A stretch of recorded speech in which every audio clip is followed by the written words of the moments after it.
What's going on? It's your boy Mikey, man. We back with another one, man. Got the hat on. Salute to Breakthrough Football doing their thing, man. We here where we do the Thursday night show. Check it out in the basement. Not too shabby if you're gonna be in the basement, man. What's going on? Big salute to Rhode Island Rank. Happy birthday, Uncle Felix, man. I want to thank the people that make this possible.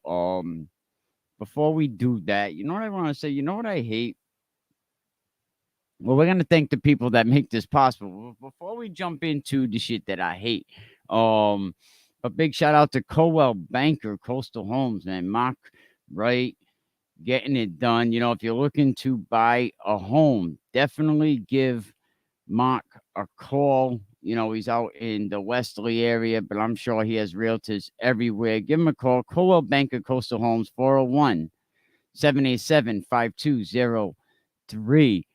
Big salute to Rally Point. The only way to stand is together. Our newest sponsor, big shout out to Rally Point. Big shout out to Recover Rhode Island. Why don't you give Mikey Washington a call?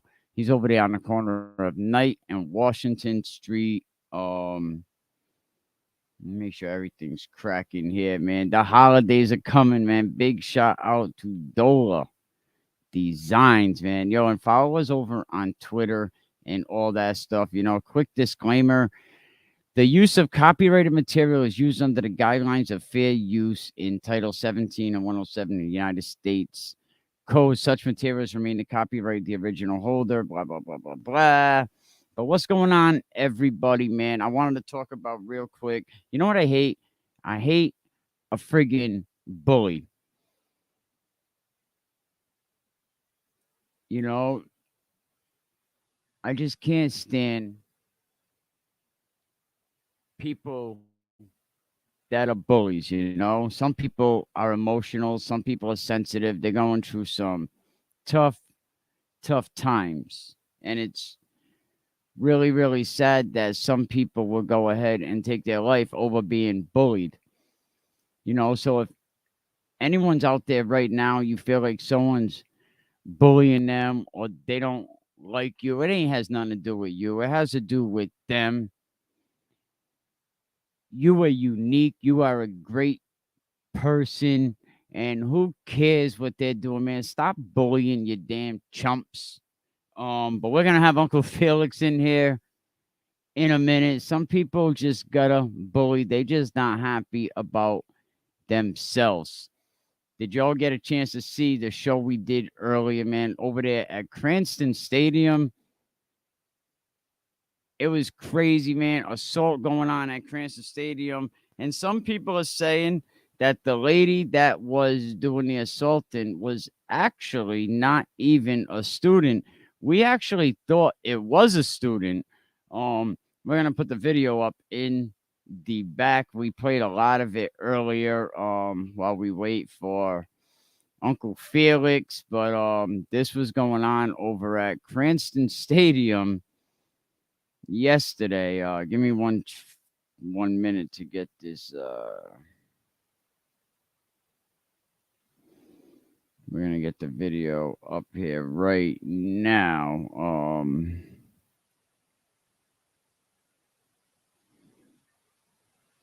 No, oh, here it is. There we go. All right, so basically, this was going on over at Cranston Stadium last night. It really got crazy, and then it got to the point where there was actually there was even an assault that went on. Amani was assaulted um by a girl.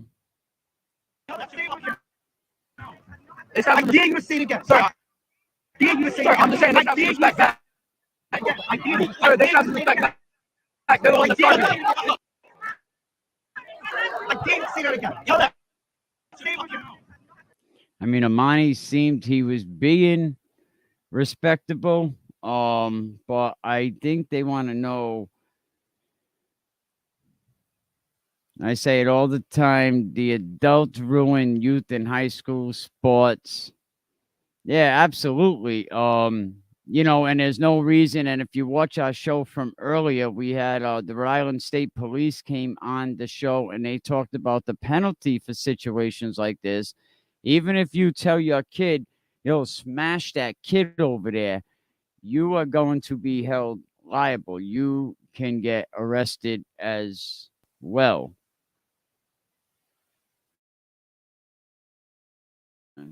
You can get arrested as well. Let me see. We do have another clip. Let me see. Oh, here we go. And this was the girl that actually assaulted the high school student. He was a 15. It was a grown woman, the parents said. It was a grown woman. The parents said he just talked to his son.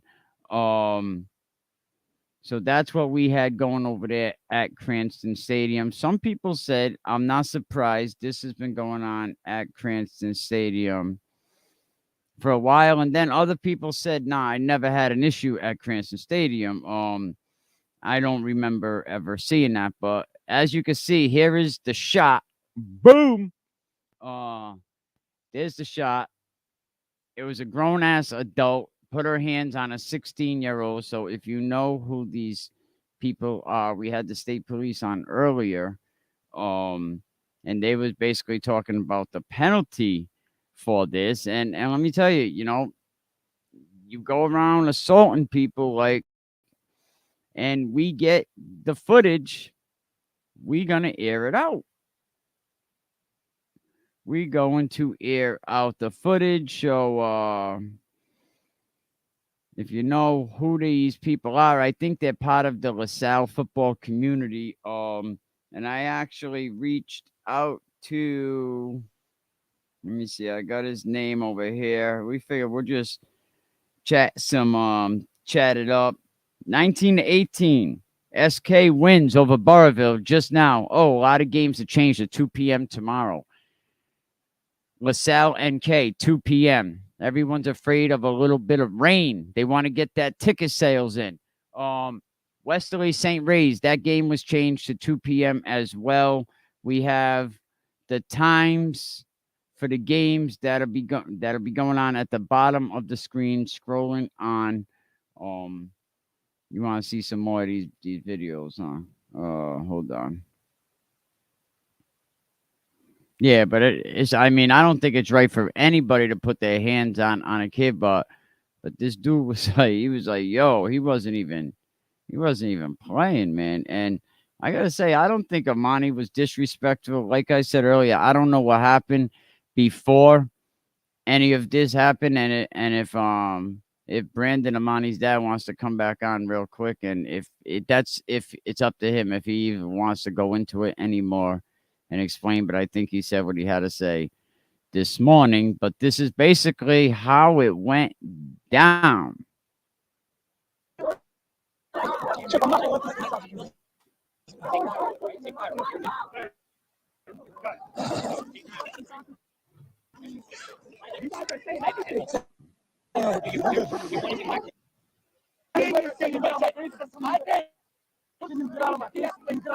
You're 35 years old talking to a 16-year-old. You don't need a map. Shut up, bro. Shut up, bro. Shut up. No one asked you to speak, bro. I'm not gonna let you.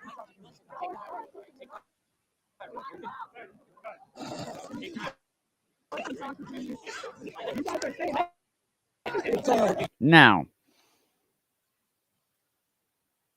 the SK athletic director said that Amani, who is the student, right, and I have permission from his parents to talk about him as a student, said that he did everything he was supposed to do. He was polite. He tried to defuse the situation. He was the one that was assaulted. He did nothing wrong. And you see the man in the screen right here. I guess I think his name is Chip, and I think he may be the principal. And you could hear him saying, take the high road. Take the high road, Amani. And I think this was before the assault. No, this was probably after the assault.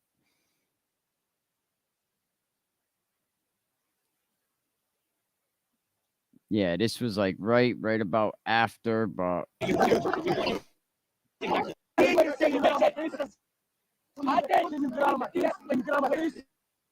35 years old talking to a 16-year-old. this was the assault.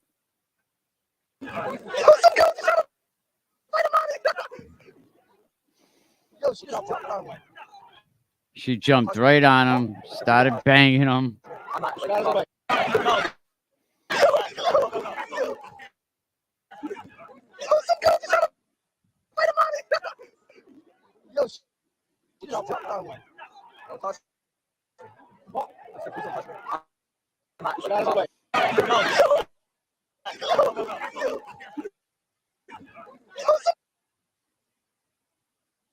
See that again.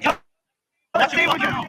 It's not being you see it again. Sorry, being you see it. I'm just saying, like being like that. I can't. Sorry, they have to like that. They're on the side. See that again. Let's see it again. It's not being you see it again. Sorry, being you see it. I'm just saying, like being like that. I can't. Sorry, they have to like that. They're on the side. I can't see that again. Let's see it again. It's not being you see it again. Sorry, being you see it. Sorry, I'm just saying, like being like that. This was the grown woman, could have been a mother. From what I understand, it was a grown woman. There with the guy with the Patriots hat. You know, she said, "Look, yo, let's step outside." You know, and then booyah. You know, my man Amani. I mean, he did the right thing. You know, now, like I said earlier, what happens if Amani would have cracked her? You know, we already know how the culture is. You know, and like, and if everyone didn't have video and she said, "Oh, this black kid hit me," you already know what time it would have been. Now, let's flip the script, right? Say Amani hits her, right? She backs up, she cracks her head on the ground. Bang. She's gone. We're planning a ceremony. We're planning a funeral. God forbid that happened to Amani. Say he fell forward, bang, bangs his head. You know, we're talking about something completely different here. It was a whole group of people. They followed the kids in the parking lot just looking for a fight. This is some adults. Now, I don't make the news, people. I just talk about it. I don't make the news. I just talk about it. But I'm going to play this quick video. I got to go. Give me 1 second. All right. But yeah, so there was one of the shots. We're gonna bring Uncle Felix on. It's his birthday, so everybody, we have to wish Uncle Felix a happy birthday. But we're gonna play a couple of these videos while I get Uncle Felix ready up in here. And You're 35 years old talking to a 16-year-old. You need a map. Shut up, bro. Shut up, bro. Shut up. No one asked you to speak, bro. I'm not gonna let this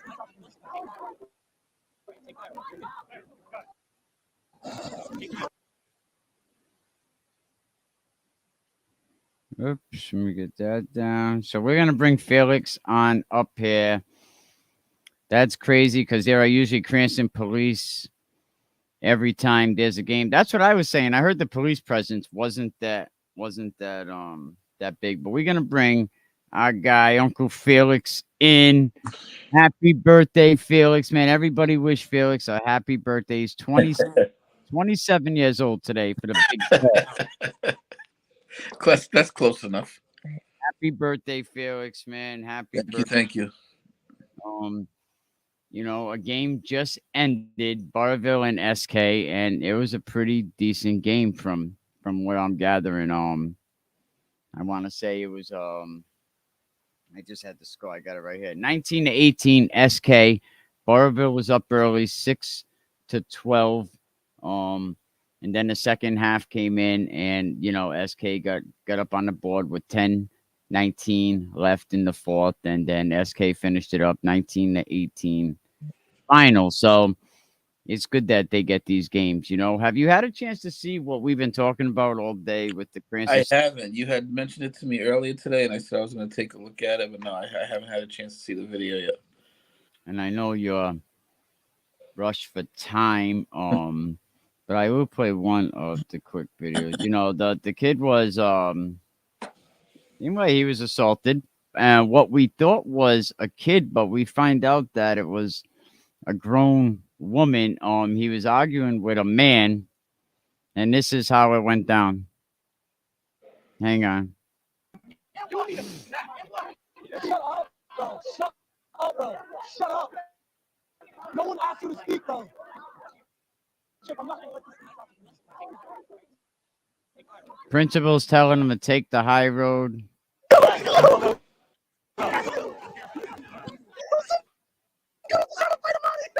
Some girl just tried to fight Amani. Say that again. Yo, that's your name. It's not like you say it again. Sorry. You say it. I'm just saying, like you like that. Yeah, I get it. Sorry, they not say like that.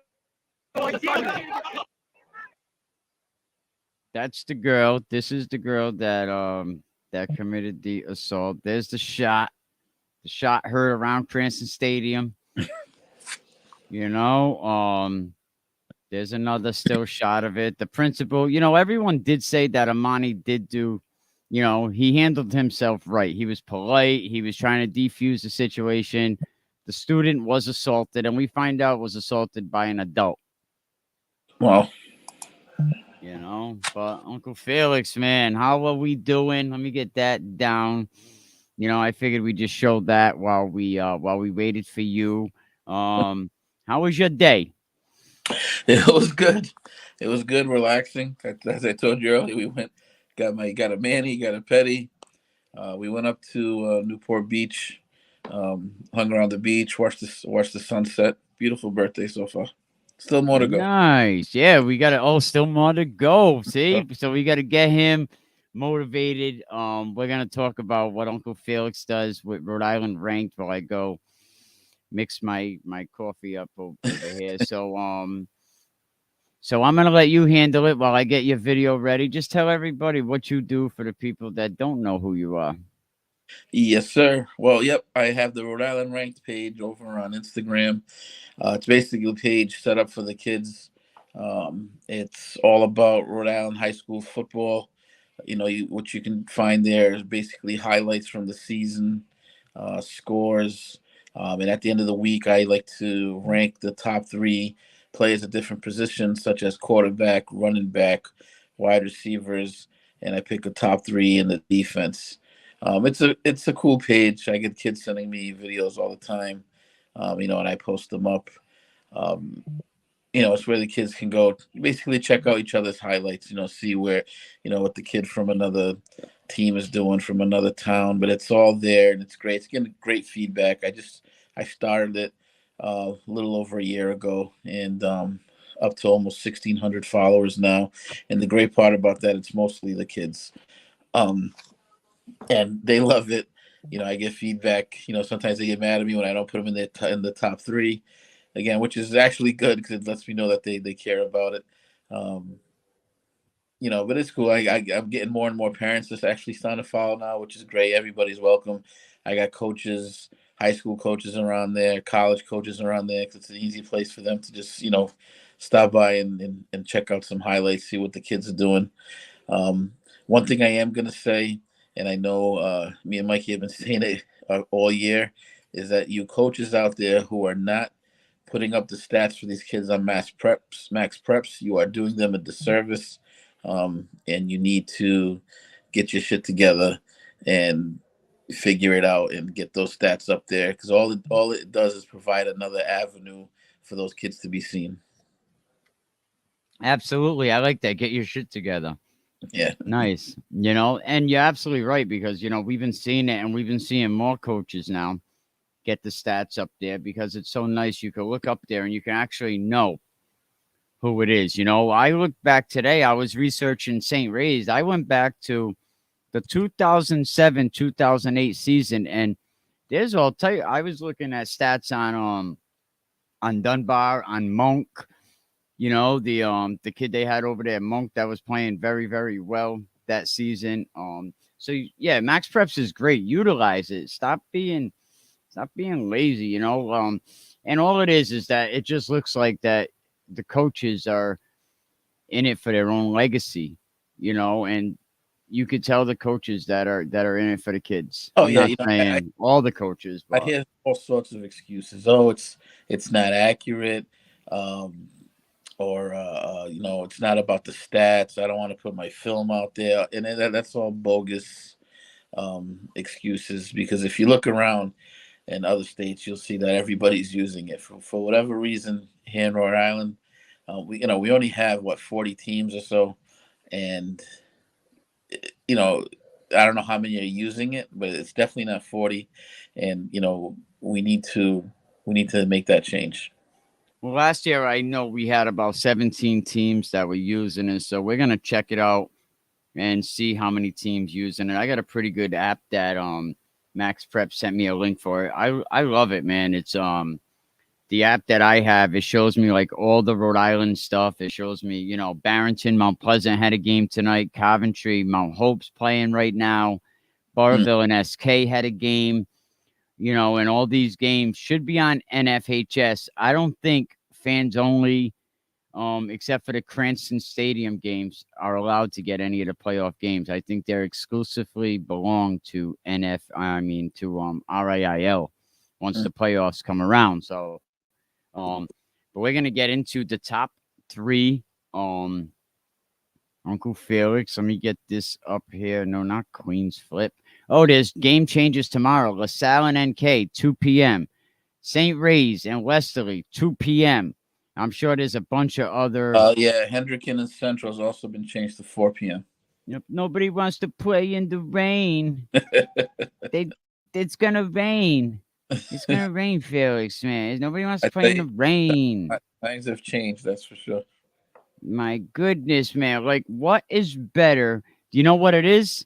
It's them ticket sales. Who gets the revenue from playoff games? No, is it RIL? I think so.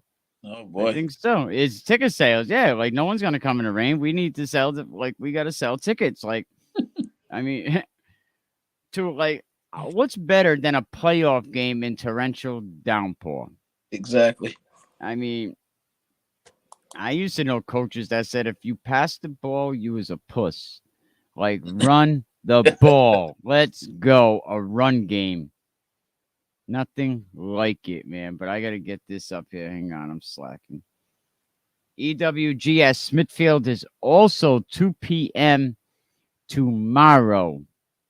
2 p.m. tomorrow, EWG football at Smithfield High School. A lot of people are going to be at that game. A lot of people are going to be. I think and it shows that the St. Ray's game, Westerly, is the game of the week, I'm believing. I got to talk about that too while I get this up here. Earlier today I said that, you know what? I'll get this up first before I talk about that. Hang on. It's easier when I used to have Eric over here doing this stuff. But he's been a little busy, I think, with playoffs. I gotta get another assistant, man. Top defenders, running back. Here we go. We're gonna jump into the top quarterbacks. Shout out to Uncle Felix for putting all this together. Yes, sir. So my top three quarterbacks this week were as follows. I went with Brady Mayala out of West Warwick, who had a big game for them and their big win over Lincoln there. He was very accurate, very efficient, had a huge touchdown pass early in the game, gave a great pump fake with his shoulder, and caught the defender who bit on it, and he connected with Carl Swanson, I believe, for a 78-yard touchdown strike early in the game. And pretty much set the pace as West Warwick cruised. That game wasn't as close as the score West Warwick started, uh, little mental collapse late in the game there, which I know Coach West will definitely address. But he helps up the pace for that game, and so I gave him a spot in my top three. Number two, somebody who's been on this list a few times this year, Daniel Wolf. I gotta say, probably a top five quarterback in the state. Young kid out of St. Ray's. He looked good through a couple of touchdown passes. Believe one to Ocampo, another one to Moses Muse. He looked good, very efficient, very accurate. Number three, this kid's a young kid. Keep an eye out on him. He's only a sophomore out of Central Falls. Um, Last name is Levette, Deshaun Levette, I believe. Um, Kid's a great athlete, good strong arm, and very poised for a sophomore. So look for big things for him in the future.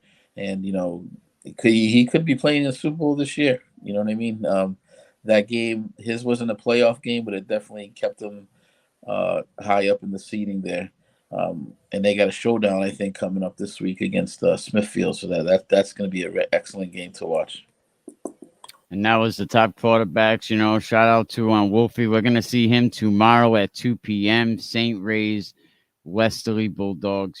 That's going to be a great game. I guarantee, I think it is going to be game of the week. As much as these two programs have been seeing each other the last couple of years, Stanley Dunbar coming from St. Ray's back in 2007, averaging 130 rushing yards per game.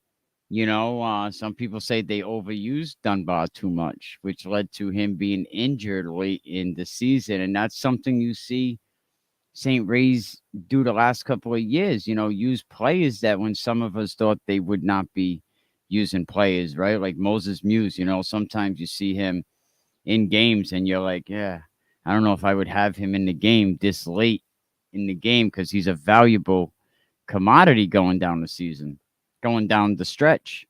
No, he is. It seems like they've done a better job pacing him this year. I have noticed when I look at their stats and highlights and things, it seems like more and more people are involved. It's not doesn't seem so much as the Moses Muse show as it has been in recent years. Yeah, that game's going to be a good one. Both teams have great quarterbacks. Lance Williams over at Westerly, Daniel Wolf, who we just saw on this list here. Both teams great running backs. I mean, Moses Muse lines up all over the place. They basically use him wherever they feel he's needed. But Westerly obviously with Zach Tuck there. It should be a great game. It's being played in Westerly. Dunbar, great coach. That game's being played in Pawtucket, actually. Oh, it's in Pawtucket, really? Yeah, that game's in Pawtucket. And since you mentioned Lance Williams, I did a show yesterday real quick, and I know you're in a hurry, but I mentioned that, and I think some people spun this and they took it the wrong way and like they got their panties in a bunch. But I said that if Westerly had another quarterback, and what I meant that was just as good as if somebody that was comparable to Lance Williams, then he would be much valuable elsewhere on the football field. He's a football athlete. He's great. He's shut down cornerback. He plays great safety. And people thought I was saying, oh, Lance Williams, if we had another quarterback, we would replace him. But absolutely not. The kid is a phenomenal football player. I'm just saying. And people on that team, on that staff, they know what I'm saying, but somebody wanted to take it and twist it and make it look like I was putting the kid down. And what I was saying was that if you had someone compared to Lance Williams would be more valuable used elsewhere on the field. So I just wanted to get that out there while we was talking. I get what you're saying, but people. I wanted to rebut that because I heard it earlier, and I said, you know what, I got a rebuttal for that. But we're gonna jump into the wide receivers. Let me just get it up here on the screen. I think this is running backs. Oh, of course. Yeah. Go ahead, because we're actually doing the running backs. I just said wide receivers. Yeah. For the running backs this week here, were as follows. Number one was very easily to pick. The kid had a monster game. took Cranston West, put it on his shoulders, and ran up and down the field. And that's Marcus Chung. He's been a monster all year, and he's going to be a candidate for my All-State team. That's for sure. Um, Another running back who had a big game was James Branch out of West Warwick. Keep an eye on this kid because he's young. He's only a sophomore, and he's tearing it up right now. He's sharing the backfield with DeAndre Chase. But this kid, he's no slouch. He scored 3 touchdowns this week against Lincoln in their playoff win. And also, no stranger to this list at all, Zach Tuck. I think he found the end zone 2 or 3 times himself this week here, in their win. Um, 3 guys who I believe have all been on this list before, and the season's coming to an end, but they could find this. They could find themselves on this list again. That's how good they are. Absolutely. And if I could say something to at Hollywood Tide 22, get your stats. Nobody's sleeping on Hollywood 22. There's no stats up there, and we can't really talk about them, because we don't have the stats. So get his coach to post them stats. Yeah, You it's know, tough. The way I look up these kids, obviously the first place I go to is Max Preps, and if their stats aren't there, I go hunting around looking at articles. I'll inbox people and try to get some numbers and this and that. But it's silly that I have to go hunting like that. I mean, again, this is on the coaches who need to put their kids out there and put their stats out there. You know what I mean? They need to advertise their kids because the same thing, just like I'm looking for stats and seeing who's doing well, guess what? College coaches are, all these recruits who have Rhode Island under their radar, who, they're supposed to go recruiting kids and stuff. How easy would it be for them to go to Max Preps and see who's doing what? You know what I mean? So again, you're just hindering the kids by not putting up their stats. and we had coaches come on this program and say that they've been contacted by recruiters that said, I seen your kid on Max Preps. And if I'm not mistaken, isn't that how we get like the top 100 football players? Yes, New England's top football Max players. be a big organization nationally, and they have their own awards and all these things like that. And so by not putting up your kid's stats, you're automatically excluding him from all those things. It makes no sense not to put the stats up there. So get them stats up on Max Preps, and because Bishop Hendricken was always putting, that's why we seen their kids so much on Max Preps. Duran last year, New England, he was in the New England top football players because his stats were up on Max Preps. Yes, sir.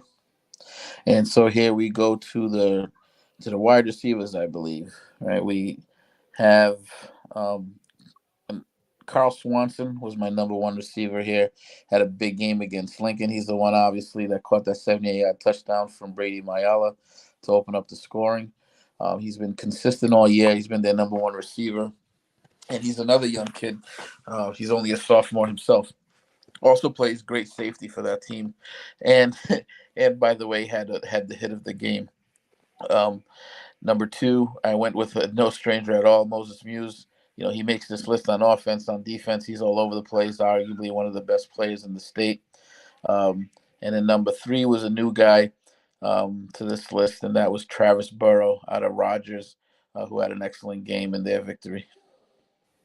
There you go, Moses Muse. No stranger to these lists. Yeah, this is gonna be very, very interesting.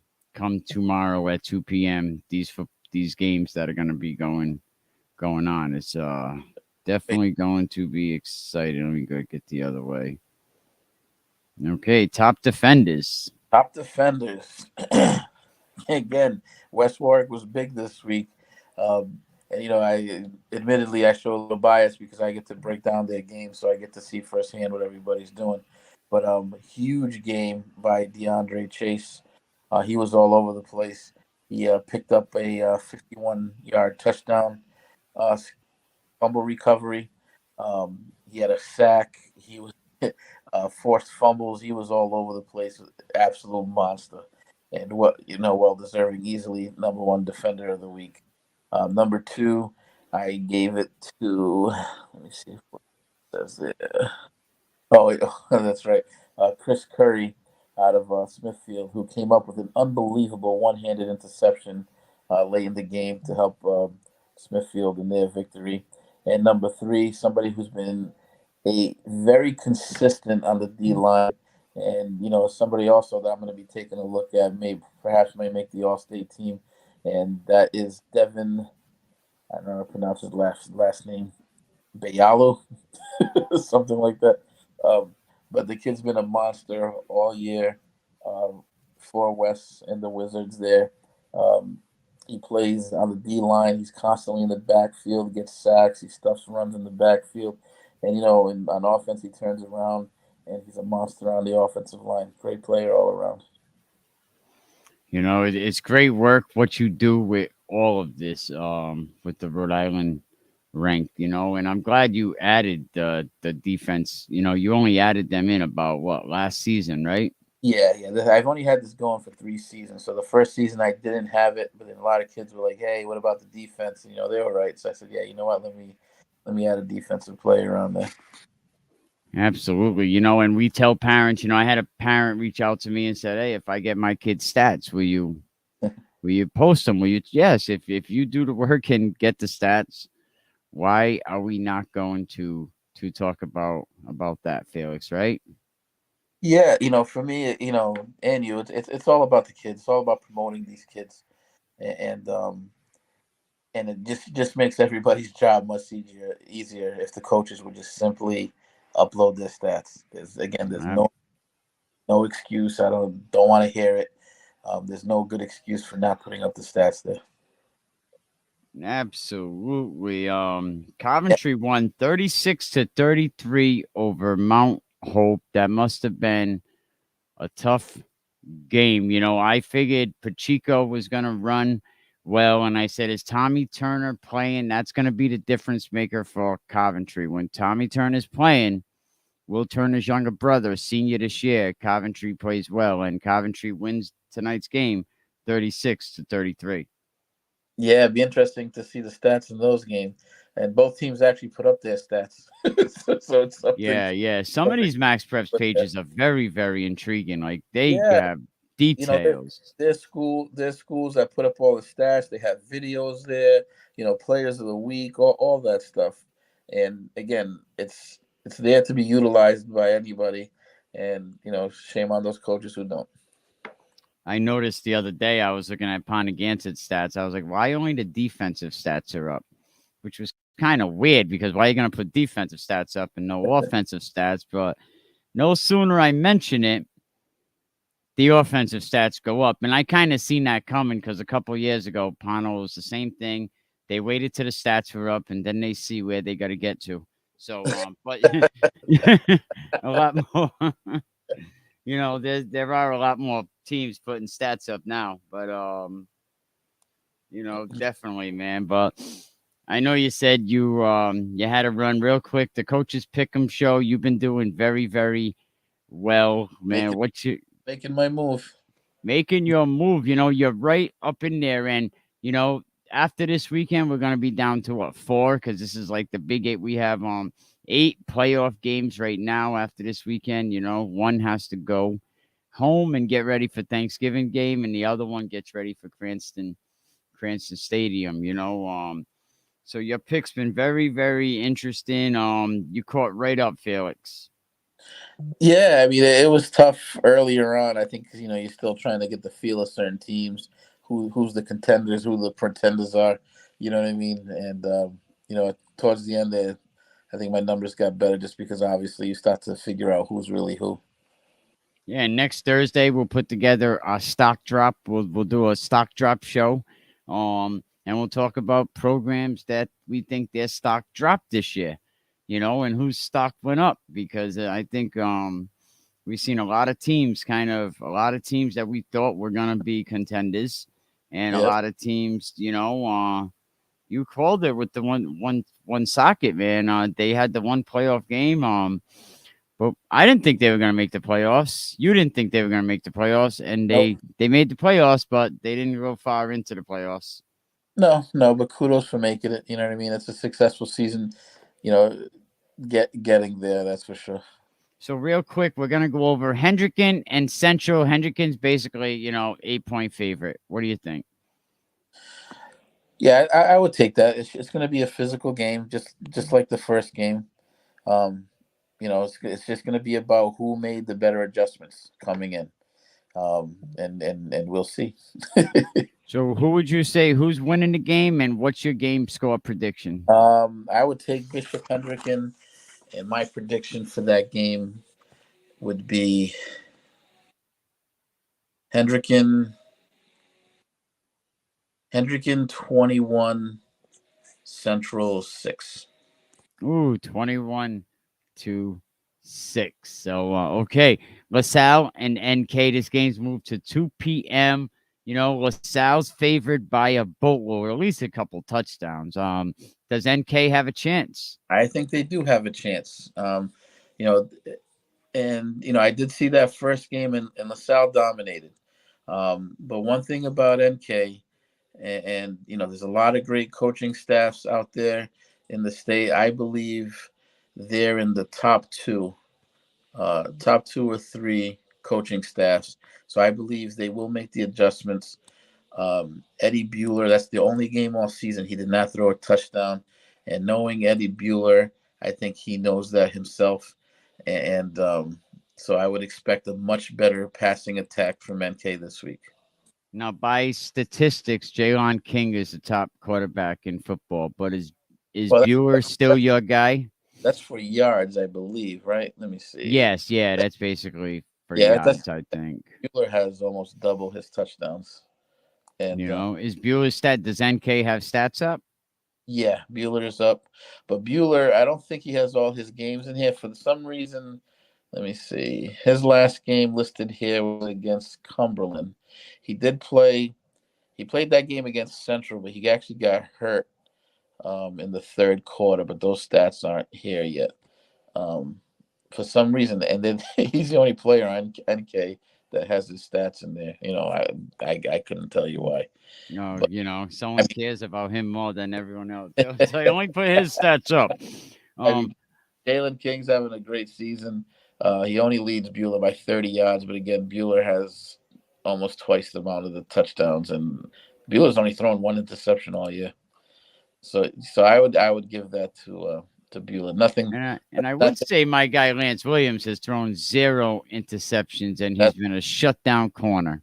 that's very impressive. The only thing I'm going to say about that is I doubt he throws as much as Bueller, right? Because that's pretty much a run heavy offense. But he has 885 yards passing. That's actually pretty impressive. Yeah, 115. absolutely. Yeah, he have to actually throw more than I thought. 8 touchdowns. Yeah, he's having a great year. Yeah, he definitely is. He's definitely a great kid. Yeah, he's an awesome football player. But we're gonna get on with some of these games. EWG playing Smithfield 8-0. Who wins this one? Smithfield is looking really good and they're playing really well. I know earlier in the year I said, you know what, Central Falls is going to run away with that division. But watching Smithfield the way they've been playing, I might be changing my mind on that. But so I'm going to go with Smithfield in that game. Yeah, Smithfield having 70 kids. They are pretty stacked. Westerly Bulldogs, St. Ray's, Coach Sassy been there forever. Definitely one of the goats in Rhode Island high school football. He definitely has the resume. Not the goats, but he St. Ray's has a great resume. Him going against Stanley Dunbar, Westerly making a good rivalry. Is this Westerly's year to finally get over that hump and beat St. Ray's? I'm going to say yes. I like what Dunbar has done with that team. In my opinion, he's one of the best coaches in the state. I understand, what Sassy has done over at uh at St. Ray's, but I'm just gonna say it. I think Dunbar is a better coach. So I'm gonna go with Westerly this game. Zach Tuck, 107 yards per game. Compared to Julius, who's over there at St. Mary's, 74 yards per game. And And Lance Williams, 100 yards kudos, per game, and Wolf, 130. So, kudos to Julius. He's only, I believe, a sophomore there. They found something that they're gonna be riding in the future. Absolutely, absolutely. In rushing yards, Westerly rushing about 174 yards per game compared to 145 for St. Ray's. So you got to give the edge to Westerly. But in the passing game, the edge looks like it might shift over to St. Ray's with 134 to 98, or is that too close? It's close. Dan Wolf is a really good quarterback. I'm going to give the edge though at the quarterback position to Westerly, just because Lance Williams proven he can hurt you just enough in the air, but he can really damage you on the ground. He's more of a dual threat.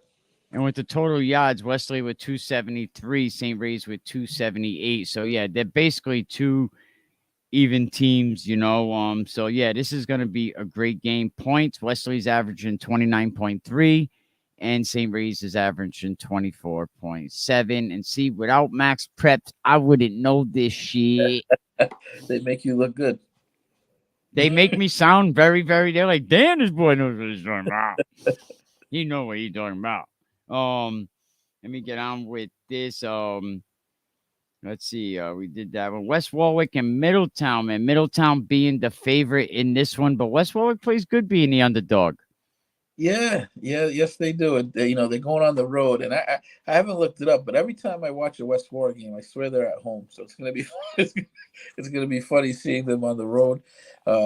Middletown is no team to sneeze at. It should be a good game, but I've been picking West Warwick all year, and they've made me right most of the time. I'm gonna go with them again this week here. I just think they're more balanced. That they have so many weapons that can hurt you. Swanson through the air, obviously. Chase, and they got a two-headed monster with DeAndre Chase and James Branch in the backfield.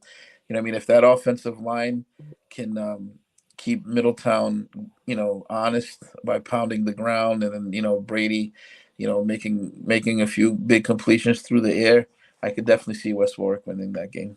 And on the defensive side of West Warwick, they have to get at Middletown's quarterback. They can't give Middletown time to Yeah, spread it out. yeah, and that's where Chase and Pettis come through. Pettis is on the other side of the defensive line. He finished the season, I believe, with over 10 sacks. He's the kid that this is his first year playing football. He was a soccer player up until this year, and he is only a junior, so expect him to come back next year. But they have those two bookends there with DeAndre Chase and Pettis on the other side. They will get to the quarterback. I'm more concerned, in all honesty, with if they can stop Trent Ames out of Middletown. He's been a pretty good running back there for Middletown, and West Warwick. They did much better this week, which they definitely had to against Lincoln, because Lincoln was all run. West Warwick's run defense did show up. They're going to need to show up again, to beat Middletown. All right, Cranston West and Portsmouth. Both teams sitting at 6-3. Cranston West started off the season slow. Shout out to Chung, very very good, playing good football. Can they beat Portsmouth? Uh, this, in my opinion, this is the Super Bowl for Division Two. I think they are um, two of the best teams in the way they're playing right now.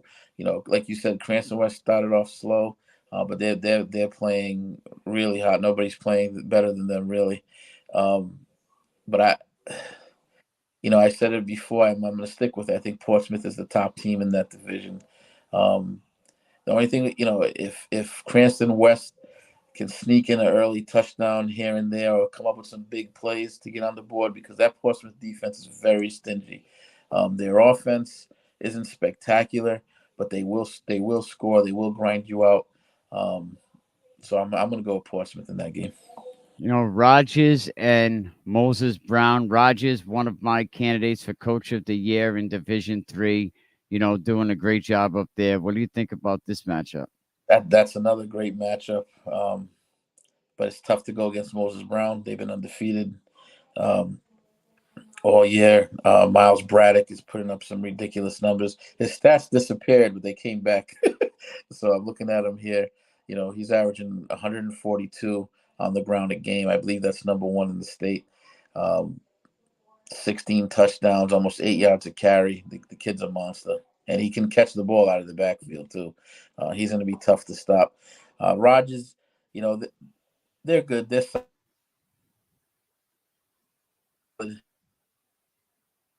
They got a very, very good back. That's too much fire.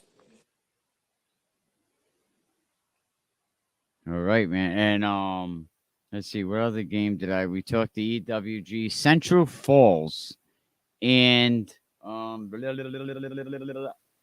who's Central Falls playing? Who's the other team in Division 4? Central Falls and let's take a look. Davies, right? Yeah, Central Falls and Davies. What do you got? Davies has been playing well lately. With their quarterback, the Antonio Cabral, they're sitting at 6-2. CF is at 7-1. This should be a very good game. They also got Daniel Rose, I believe, over there at Davies, who's been playing great all year. But CF, they got a good running back there that nobody really talks about, Ty Connell. He's very solid on the ground. The quarterback, obviously, who just made my list this week. They have an excellent receiver who missed a few games this year, with the injury to the hand, but he's back. This game, I believe, is in Central Falls, so I'm going to go with Central Falls. This game, that's going to be a great game. Felix, thank you. A lot longer than 15 minutes. Tell the missus we appreciate it. Yeah, couldn't get through it. I know she is. I can feel it. I'm sweating over here. I said, I know. I'm getting the evil eye. You know what I mean? But Felix, thank you, man. Happy birthday. Salute to you. We'll definitely talk to you this week. Be safe. Don't do nothing I wouldn't do tonight. Yes, sir. Thanks for having me, and God bless. All right. There we have Uncle Felix, everyone's favorite uncle. You know what I mean? Doing his thing. Happy birthday to him. We're probably going to talk to Coach Goodhart tomorrow. He's on his way back. He has a victory. But, big game tomorrow, man. DeBarris helped the Saints last year, 20-0 lead in the second quarter against the Bulldogs. Will it be different this year? Sassy is going to match up against a former standout player who was part of his 2007 state championship team. Westerly head coach faced Sassy a couple times. So what do you think? Who's going to pull this shizzy out? Who's going to pull it out, man? I think it's going to be pretty good damn football. Did I forget anything? I have the dog pound turned up, and it's gonna be a big game. We have some kids that are they didn't sugarcoat us. They just said what it was. In this new generations, we can't truly be like our coaches was because y'all can't handle it. Because y'all a little softer. Y'all was raised a little different. Y'all was coddled a little more. In this day and age, you can't say certain things to certain people to not promote or promotion any illegal activities. All content provided by this channel is meant only for educational purpose only. Wins, not everybody, the older coaches. They want to cry, they want to go to these RIIL meetings, and they want to cry, we're not competitive, we can't do this.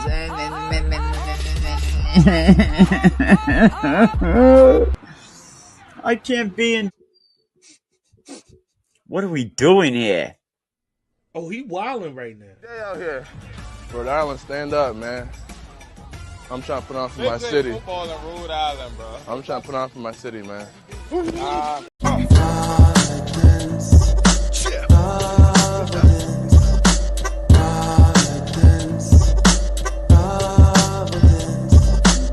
It's more than Family Guy. I know you heard of your boy Japan, and I'm rocking out with Chris Clark. He from the West Coast. I'm from Rhode Island. Let's get it going now. It's how it's going down. Rhodey got its own style. Smallest state in the nation, but we so proud. Yeah, we so proud. Screaming out loud. Here we go, come on. Haven for the hustlers, scramble for the dollar. Whole state corrupt, blood money for tomorrow. Still a plantation, bunch of niggas wearing collars. Whether in the gutter or a fucking brown scholar. from the east to the west, little roadie in the house, man, we always been fresh. And from the north to the south, I love where I'm from, better watch your mouth, we from